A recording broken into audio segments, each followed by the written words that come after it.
Oh my god, it's live again.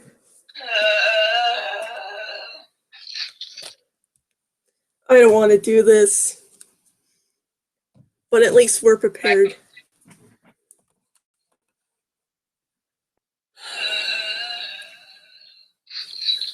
Ugh. Also, I'm hearing squeaking noises here. Really? Strange. I don't know whether it's just a dog barking or what. Who knows? Or bird. It could be a lot of things. Okay, so welcome back to Daughter of the Killer Family, the horrible fanfiction. Where the heck were we? Oh goodness gracious, I lost it again. Oh yeah, the picture. I'm gonna try the best, to the best of my abilities, to contain my rage tonight, because I don't want to feel angry. So okay, let's do this. It was a picture of two boys. They both had shaggy light brown hair. One had blue eyes and was pretty short. The other was pretty tall and had vibrant green eyes. This must have been Lou and Jeff before one of them turned crazy. Yes, one of us. I'm pretty sure, if what Jane has told me is correct, that, yeah, he's not going to be too happy with me. I snatched the picture along with a newspaper article cutout and stuffed it in my pocket before running off and out the warehouse. The sun wasn't even out yet, so I had to make the run for it. Only thing, I don't even know where the heck I am. I look around and can't talk already. Ugh. I look around until I see the 8th Street Marketplace. The orphanage was almost 10 blocks from here. I broke into a run, the town dead quiet as I continued to run. So wait. What time was it? If the sun wasn't out yet, but it's also early morning, there would still be people around, most likely. Probably going to work. Work night shifts and stuff. Exactly. Ugh. So much was going through my head. We'll see about that. What's good is I know my parents and I am... What? What's good is I know my parents and I met them. There should be a comma there. Oh my gosh. What's bad is they are killers, and I may become one as well. May, we said you had no choice, like, what, 5 times? Yeah. You don't have a choice, apparently, so...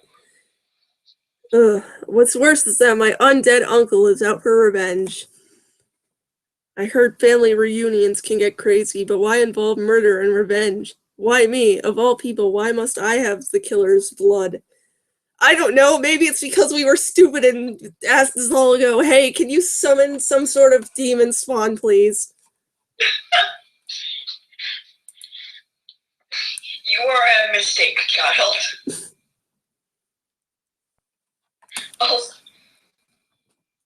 Also,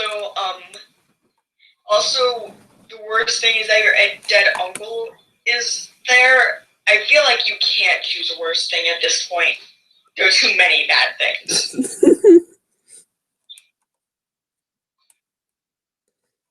There are bad things for everyone right now.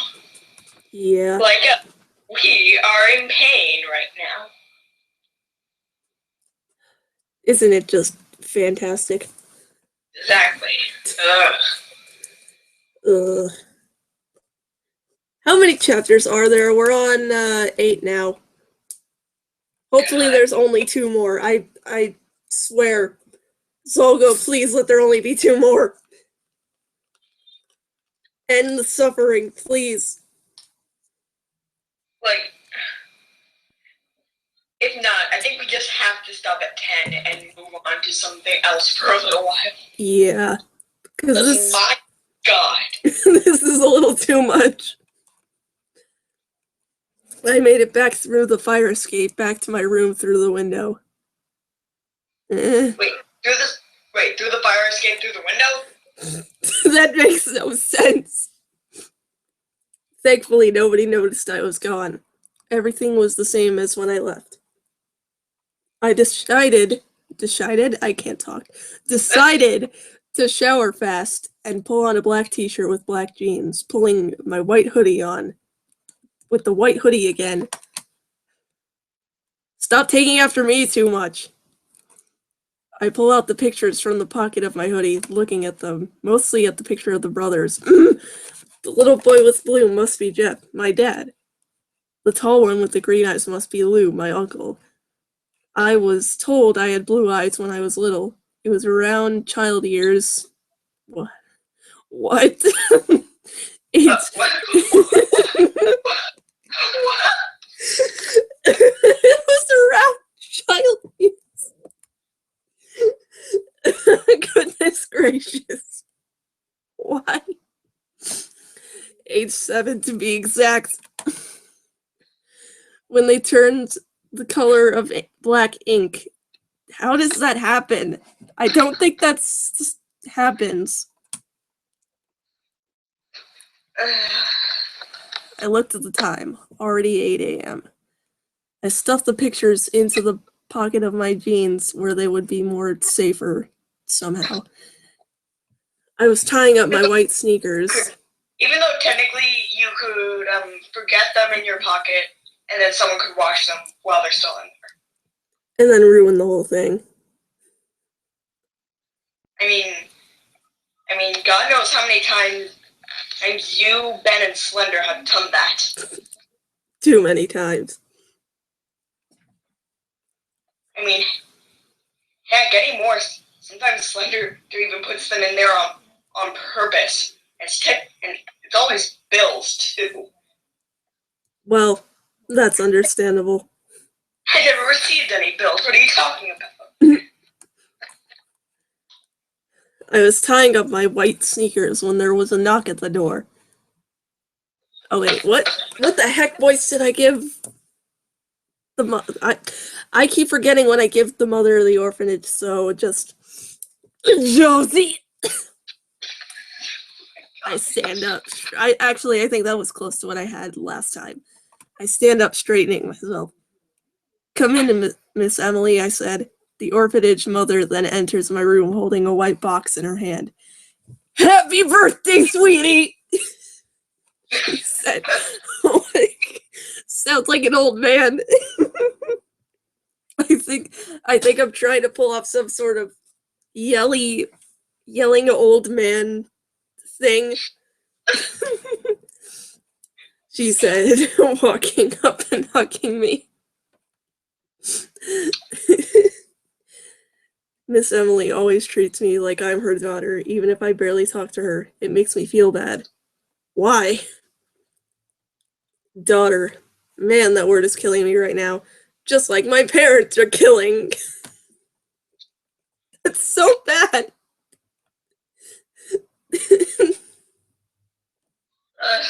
That was the worst attempt at some sort of joke ever.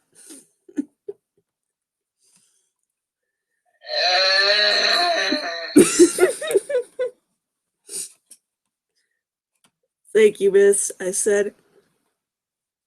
Here, I got you something. It's not much. It's a bit of a last-minute gift. Oh God, the quotations don't end. I sit down, taking the box. No, I promise I won't torture you that much.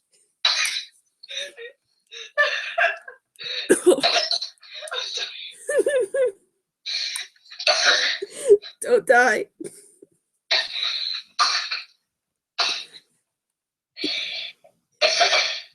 You good there? I think so. I hope so. I sit down, taking the box and setting on the bed as I open it, pulling the pale white tissue paper aside to reveal a white vest. It has some pins on it, in parentheses, Batman, Jack Skellington, and a zombie one.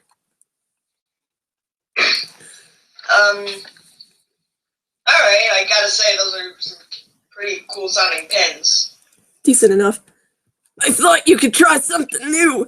I knew you would like the white hoodie, but I saw this. Thought it would look great, she said. I actually like it. Thanks, I said. Go on, try it on, she said.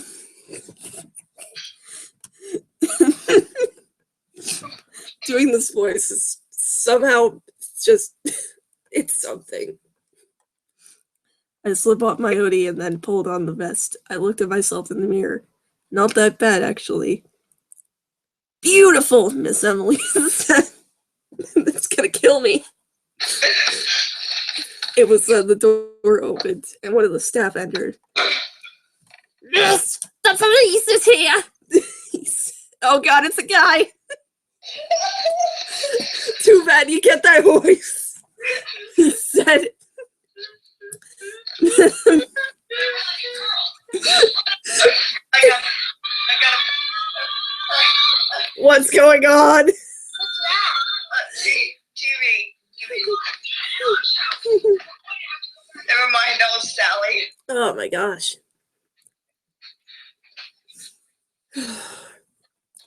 Okay. Already?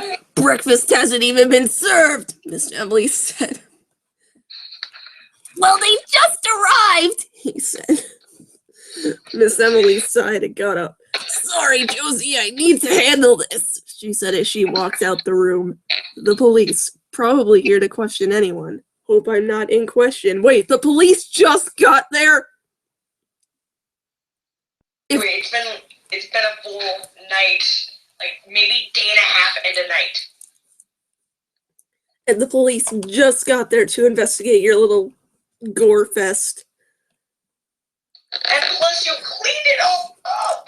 Exactly, you tampered with evidence. Ugh. I walked out and stood at Tet's wall. I just think of Tetris. That's good. That's good. Continuing to process what I have experienced 2 hours ago. Wait, what I have experienced just hours ago. That it should be had. Pen swap, we found one. Great. It was then someone pokes, again, my cheek, making me regain focus. Okay, it's Derek. So, excuse me, I'm looking for a girl who only wears a white hoodie. Derek's voice smirked as I turned around. Oh, Josie, it's you. Didn't recognize you without your hoodie, Derek smirked. The amount of smirking! It's uncomfortable. You just mentioned that he smirked in the last line of dialogue thing. Not like grinning, smiling. Yeah, really, there are a lot of other words for smirked. Now that I think about it, it kind of reminds me of Denton from the Zerls thing. Oh my gosh. That Superman Gothic and Kristen 7601 are working on. Oh my gosh. All of the smirking! I guarantee anyone who sees this will be confused at just the word Zerls. Yeah, probably. Go to OC Amino and find us. Yeah. Them. Yeah. They're Marshmallow Bear and Artist Fish. Go right now. Run! I punch his shoulder as he chuckles. Whoops, I had a knife in my hand.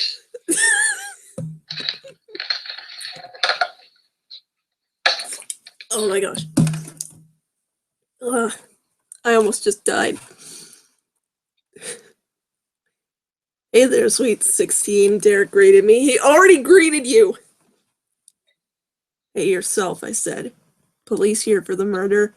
Yup, they removed the body. No, the staff removed the body. Now they just ask questions, he said, leaning against the wall with me. More Tetris ball. Maybe I should tell him about my parents. He is my best friend. No, you shouldn't. Can you keep a secret? I asked. No, he cannot. No. You know me. Cross my heart, hope to die, he said. Well, I found out about my parents, I said. His eyes widened. Really? Well, spill it. Who are they? He asked. I was about to reach into my pocket when, oh, there's quotation thing. So now it's Josie speaking, apparently. I was about to reach into my pocket when someone tapped my shoulder. Josie X, a raspy voice said. I turned around and ... Next chapter! That's seriously the end of the chapter. Oh god. Chapter 9. I guarantee it's you. I mean, with the raspy voice thing, it's kind of obvious. Only 2 more of these torturous chapters to go. Hopefully. Let's really hope that it's only 2 more. If not, we just give up. Can't believe 8.6 thousand people read this chapter. Why? I give up. I gulped as the acid doesn't have a color. Anyway, I gulped as the acid-colored eyes look at my charcoal ones. Oh god, wait. Oh god, no! I will only tell you this, watch out for bright green eyes. No! Boy! Boy! Boy! Let us continue. Dad. There it goes. Parent of the Year award right there. Told me to watch out for bright green eyes. The man before me was ... damaged. He took 900 damage from your attack. Are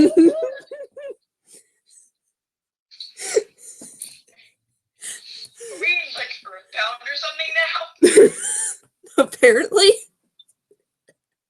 I have no clue. Anyway, his whole face was covered in stitchwork, as if he himself successfully reconstructed his face with a needle and thread. His eyes were bright green, a familiar green. It's not familiar, and he had long brown hair. Then I realized who this was. Lou, Jeff's undead brother, my uncle, remained calm. Just remained calm. Oh god. Not I remained calm, not he remained calm, just remained calm. That's the whole sentence.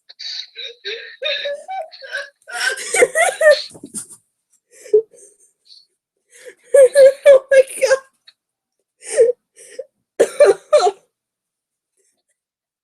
Have mercy on my stomach, I can't breathe. Come on, we gotta truck through it. Oh my god. Oh. Yes, I asked.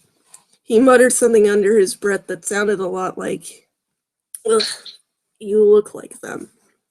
What was that? I said, pretending to have not heard him. Oh, nothing, he said. I gripped Derek's hand tightly from behind me. Love interest! This was our sign we used when... This was our sign we used when it was something bad. I can I can feel him squeezed back in response.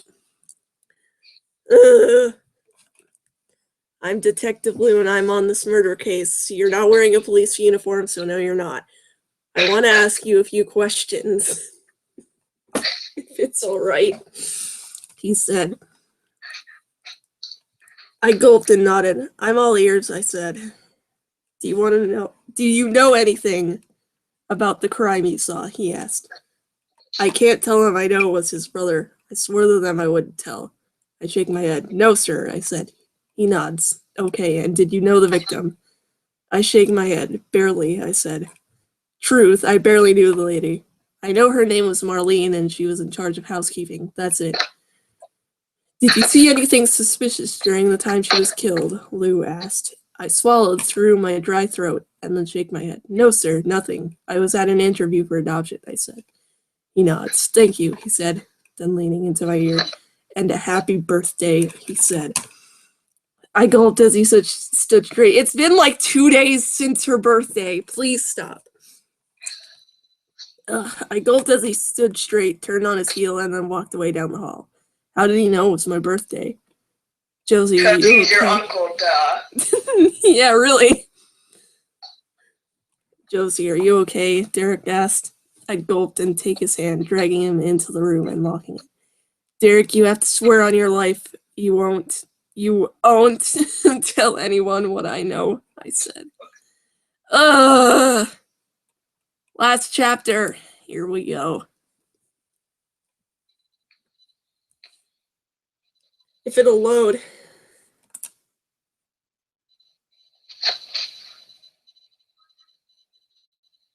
There it is. Goodness gracious. Computer. Why are you so slow? Good. Seriously. There it is. Goodness gracious. Ugh. Scrolling. Okay. I told Derek everything I could, even showed him the pictures I retrieved. I was glad my walls were soundproof. You can blow an atomic bomb or scream bloody murder here and nobody hear. It'll sound like death walking behind you. The look on his face was of shock, and one that said, WTF is going on? So wait, you're the parents of the infamous killers? He said, pacing the room and trying to absorb what he just learned. How do people know? Yeah, my dad kidnapped me last night at midnight and took me to him and Jane, I said. And that guy looking like Frankenstein is your uncle. How dare you? He asked. I nodded. Whoa, so you're part killer? He asked. You know the only thing I horribly... That's a separate species. You know the only thing I horribly killed was my pet goldfish, Guppers. And it was of starvation for a day and a half, I said. Face it, I'm not a killer, even if it's in my blood, I said. Sooner or later, you're gonna have to be, sweetheart, a familiar voice bombed from the other side of my room. Wait, Bombed, as in BOMMED.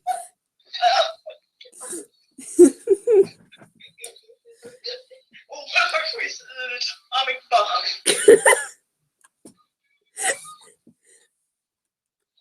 There stood my father Oatsmeat, fiddling with his knife.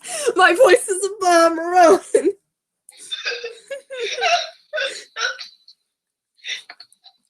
You did promise your mother not to tell anybody, my father sneered. I pull a nervous looking at Derek behind me and hold my stance. Oh my god, I snorted. Derek is my best friend, Dad. If anything, he can be trusted, I said. Still no excuse. You're right. That's right. There is no excuse. I tell you not to say anything, you say nothing. My voice just cracked and it was embarrassing. Oh, that was terrible. That was so not intimidating. What's happening to me? I'm turning into LJ. Did I hear my name? Get out of here. No! Yes.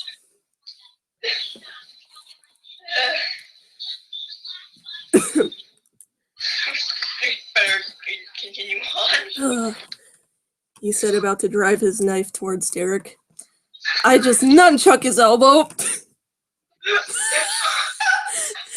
What? She has nunchucks. Where did that come from? And I nunchuck his elbow down and snatch the knife and tackle him to the ground, pinning him down as I stick the knife on his neck, not slicing him. Jeez, where did you get those fighting skills? Oh wait. That's a little bit of both of us, I think. Leave him alone, I sneered through gritted teeth. Jeff just chuckles at me. You already got instinct like a killer, Josie. Just face it, it's your destiny! He said. For some reason, when you said that, I thought of the song from Into the Woods. Agony! You've seen Into the Woods, right? Yep. Pretty accurate. He then pushes me off and I stumble against the ground. Derek is then helping me up. I'll let your little friend live if you say he's trustworthy, then fine, he said, turning around. I sigh with relief, knowing Derek wasn't going to be killed. Then I remember something. Dad, you need to get out of here fast, I said. He gets up and looks at me. Why? He asked. I gulped, trying to blurt it out, but I ended up doing just that. What? Trying to blurt it out, but I ended up doing just that. Good.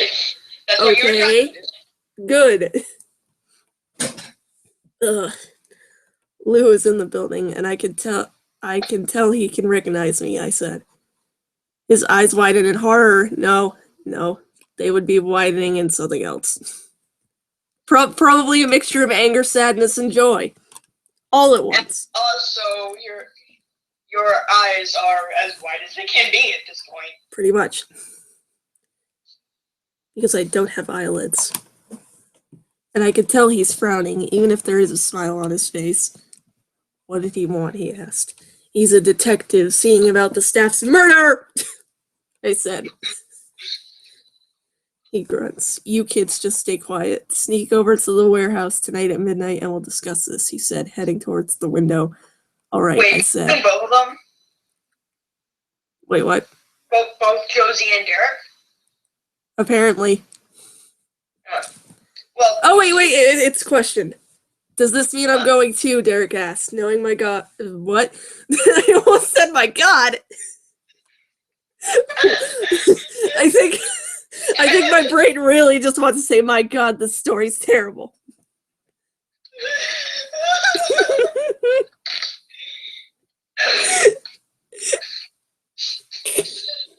I think that's the best mess up on my part yet. Knowing my dad mentioned to both of us.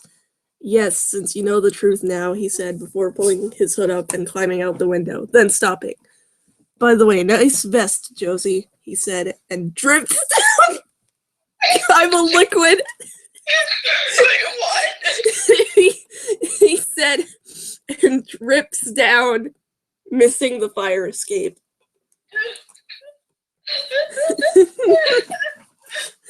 I have become liquid killer.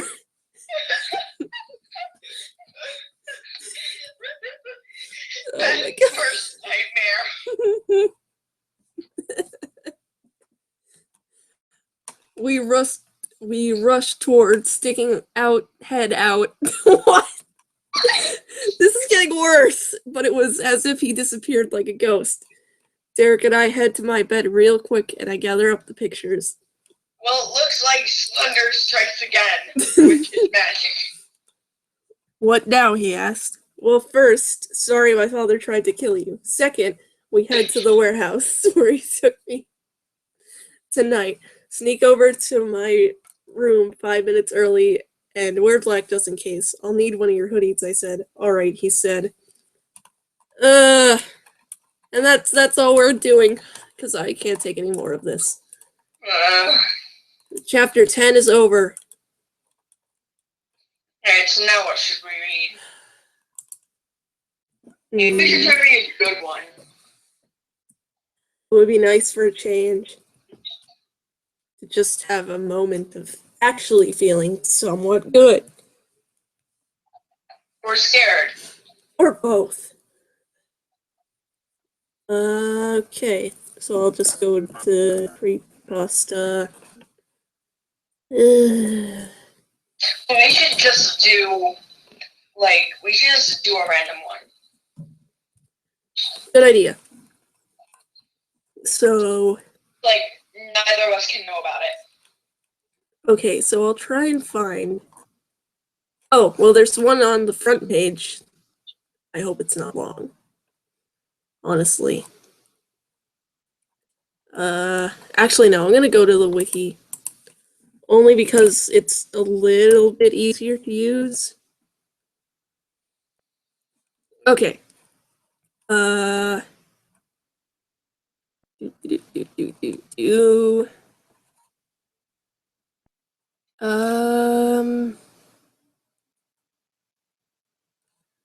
thought there was a button somewhere where you could just choose a random pasta.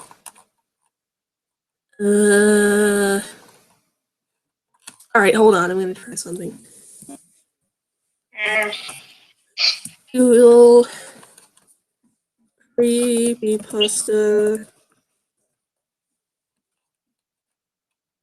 Let's try this. Here we go, okay. I hope. Waiting for this to load.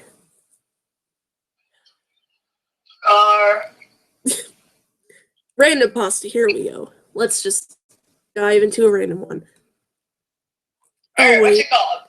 Alright, we've got 7 days, log 1. Interesting. Oh, and it happens to apparently deal with me because it says Jeff the Killer log 1.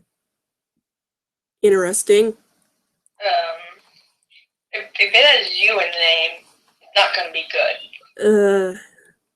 It could be okay. It's really long. Oh god. I looked down to see how long it is, and it turns out it's decently long, and it's called 7 days log 1. Which means there are multiple. Oh god. Maybe we shouldn't do this one. Yeah. It definitely does seem too long. Alright, other random pasta. True happiness. Okay. This one definitely doesn't seem as long. I could tell by the scroll bar. So, let's just do this. Alright. When I was little, I had what most would say a pretty normal life. Now that is up to my 6th birthday. I don't think that comma should be there. I don't know if that's correct placing or not. My memory of the first 5 or so years of my life is a little hazy, but boy do I remember my 6th birthday. It was a Saturday. My mom and dad took me to an amusement park. I would say it was one of the best days of my life. Oh wait, I would say it was... I can't tell how to read this. I don't know whether this person is being very negative or very positive yet. Later that night when I went to sleep, I heard screaming followed by crying and then silence. ... Dead silence. My hairs on the back of my neck were sticking up and I was sweating. I didn't want to know what happened. What? I thought you said something. Nope. I didn't want to know what happened, so I closed my eyes. I cried myself to sleep. Aw. I woke up the next morning to breakfast in bed. My mom said, "Good morning, sweetie." I had a really confused look on my face, and I asked, "Mom, what happened last night?" She then just repeated, "Good morning, sweetie." She had a smile on her face that was just plain old creepy. I thought it was a bad dream and ate my breakfast. I went to say good morning to my dad. Mom said he was in the office. I walked in there, and there I saw my dad. Or at least some of him. What? There in front of me was my dad's head, legs, and arms on a large plate. Ugh. Brutal. I screamed loudly and started to cry. Yay. Well, already this pasta actually seems to be pretty good, actually. Wow. It's definitely better compared to what we've been reading. Yeah, exactly. Well, we just been through anything seems good. Although this is happening a little bit fast. I screamed loudly and started to cry. I then noticed a shadow. It was coming from right behind me. I'm pretty sure that's your shadow. Nah. I quickly turned around to see what looked like my mom. Her arms and legs had cuts all over them, and her nose had no skin. She was holding a shotgun in her hands. She came up to me and whispered in my ear, "Happy birthday." She then took the shotgun and shot herself in the mouth.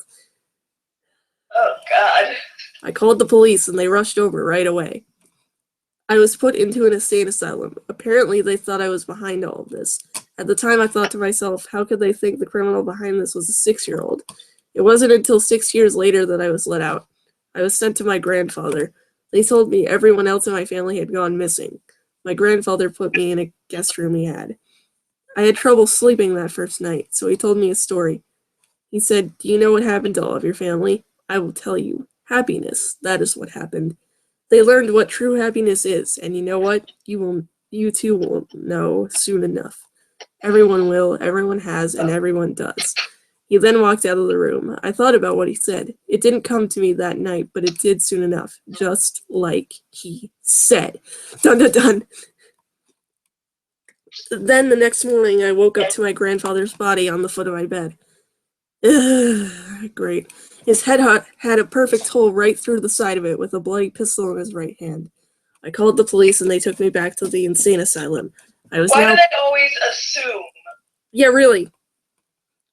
Investigate. You're not calling the police. Exactly.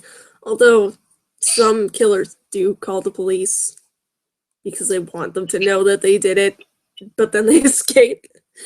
So there's that, but it's not a common thing.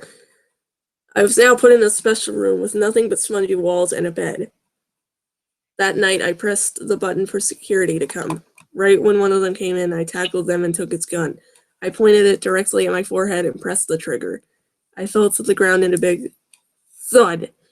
As I reached my last breath, I whispered, "This is true happiness." Okay, that wasn't terrible. But wait, how did this person write this? Exactly. They died. They're a ghost now. It's like the truth about my death. Alright, so let's move on to another one. Alright, let's see here. And that one definitely wasn't the worst. Oh no. Oh no. Kind of fast paced, and like they should have made it clear that he was like framed or something. Yeah. And also, wouldn't he like go into a prison instead of an insane asylum? Yeah. Like, how did they know he was crazy? Goodness gracious. Let's see here. There we go. So the next one we have here is called Resemblance of Photos. So let's just get into this. I've been a skeptic all my life. I never believed in the supernatural or paranormal, and I wasn't superstitious. But I think what I saw might be able to change my thoughts of the paranormal and supernatural forever. From your posts to my own experiences, I've learned to accept what people could come to know as the afterlife, and that some people thrived on it, live off of it. My grandmother died in February, but I never considered her to still be with us through means of the afterlife. My grandfather was a war veteran, so I wasn't surprised when he when I had heard from my grandmother that he had died long before I was even born. Recently, things have begun to happen. Things would get moved, misplaced, or even pushed to the side by some unknown force when I left my room to go to the bathroom or get something to eat. And it was always surprising to know that maybe it hadn't always been a good idea to focus everything upon me and never notice these things. Today I took my camera and went into where most of the displacements were happening, the basement. Normally, my sisters and my father would complain that there was actually something down there, so I decided to go ahead and see if that was true. Snapping pictures from room to room, I never really noticed much. I thought it was unfair how my relatives would just make a big deal out of everything, so I was notably frustrated with them. I exited up the stairs, my brother having joined me in this ordeal, before taking another picture. It didn't seem like I caught anything, but when I later reviewed the image, I noticed a head peeking out from behind the wall with shining eyes.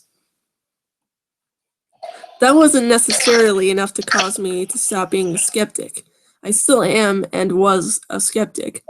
Later, I took a picture of my brother leaving the room just to catch him off guard and saw something putting its hand on his back, the hand more or less looking feminine. That's just it for now. I don't generally take photos unless it's of a horizon or landscape. I'm not going to say that I never slept again or that I never slept in that house again. I still sleep and I do go into that basement. Huh. Well, that's it. Yeah, that one was okay. It was decent, but aim for scary. That's kind of the point.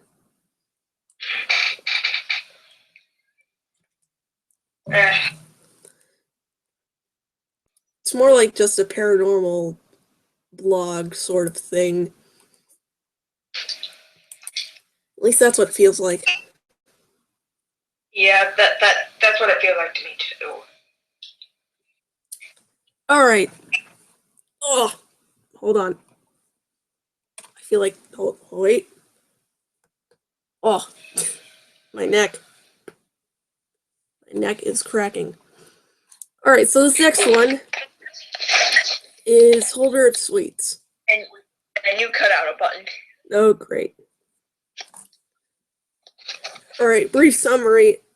The next one's Holder of Sweets, and I cracked my neck. Oh, okay. Alright, let's see here. In any country, in any city, get into a car alone. Okay, we've got a ritual one. Oh, I'm chugging water for this. Drive west until you arrive in the countryside. Find a house on a spacious lot that a family appears to live in. Exit the car from the road and walk slowly down the driveway, looking only at your feet. No matter what you may see in your peripheral, do not look up or around. Only when you arrive at the front porch may you relax for the moment. Knock thrice, lightly, and wait. If the door does not open, call out in a confident voice, "I come here for the holder of sweets," and wait again. If the door opens to reveal a small boy, fall to your knees and pray, for nothing can help you then. If an old and grizzled man with cruel eyes answers, however, he will wordlessly beckon you inside. Follow him. Immediately, you will smell something delicious being made in the kitchen. Turn to the old man, but do not look him directly in the eye. In a voice like rippling cloth, he will say, "My wife," and point you to the kitchen. Once the man vanishes, so will your final chance to turn back. The room will seem far too large for such a house. It is full of mouth-watering pastries and desserts of countless kinds, set on counters, tables, or on racks to cool. The half of the kitchen furthest from you will be painted strangely in a fresh, vivid red. The side from which you entered is mellow with shades of blue. The window near you will show a young boy and a dog on the lawn outside, playing and romping. Do no more than glance, however, for you will then be warmly welcomed by the beautiful young woman at one of the counters. "Hello," she will offer you a tray of pastries or the like. "Would you like a treat?" Refuse immediately. The woman may pout, then shrug and smile radiantly. "Oh well, would you like to make cookies with me instead?" If you answer that you do not want to, or do not know how, she will drop whatever she is holding with a crash. The woman's face will twist horribly, her jaw will snap and rehinge to make room for crooked fangs, and her flesh will fall off in splattering red sheets. Ugh! Goodness gracious, gross imagery. Be warned, to show her true form underneath.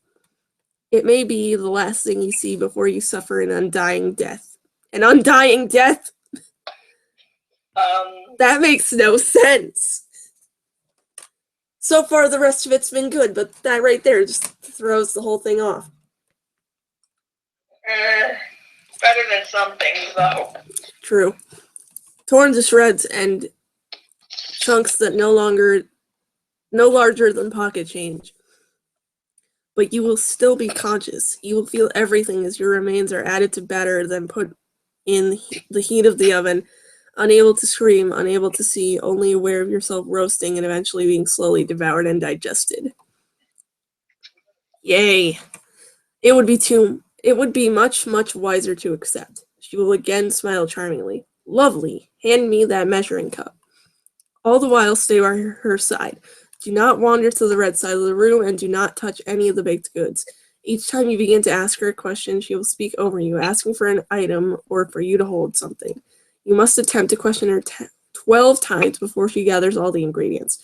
One too many or one too less, and you will suffer the undying death. Ugh.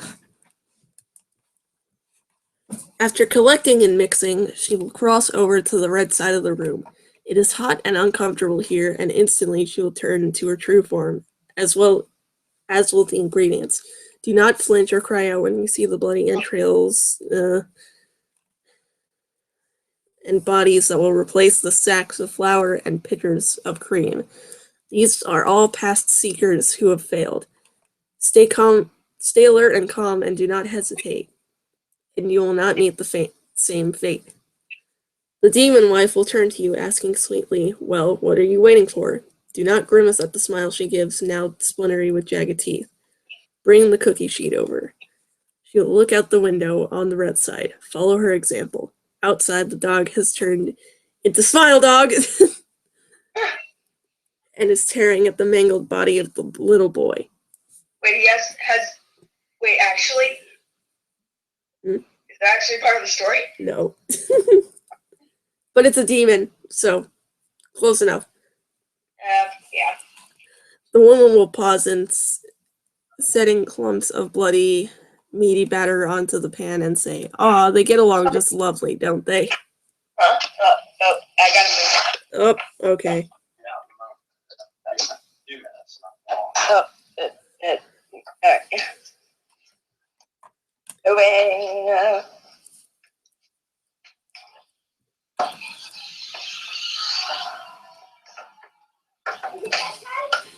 Alright. Staying on, I assume.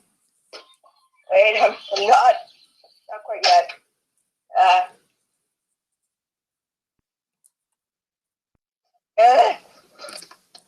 You good there?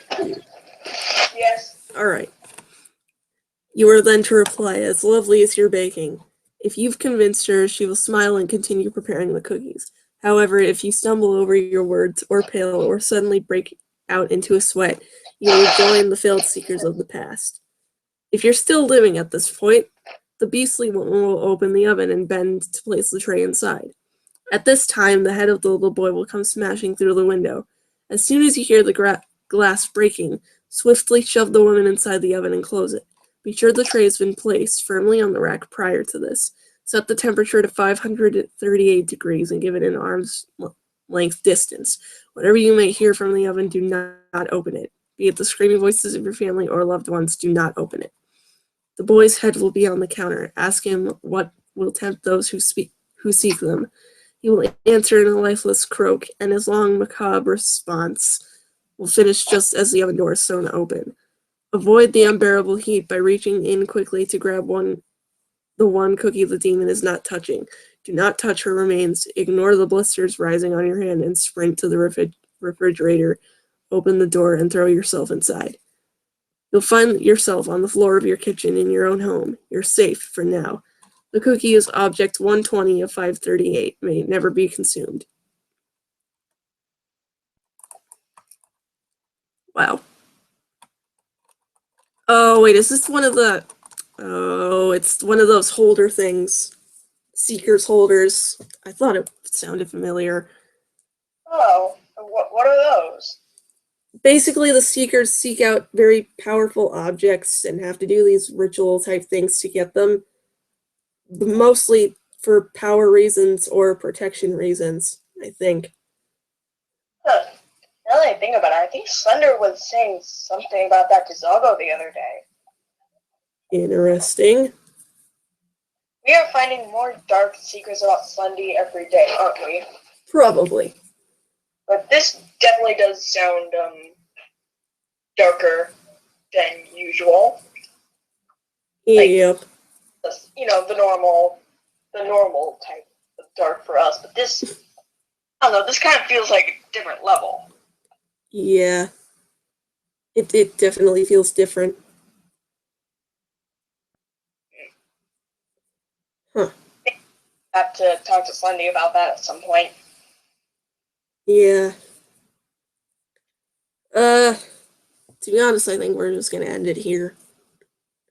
So, we've been going for quite a while, actually. Yeah. So,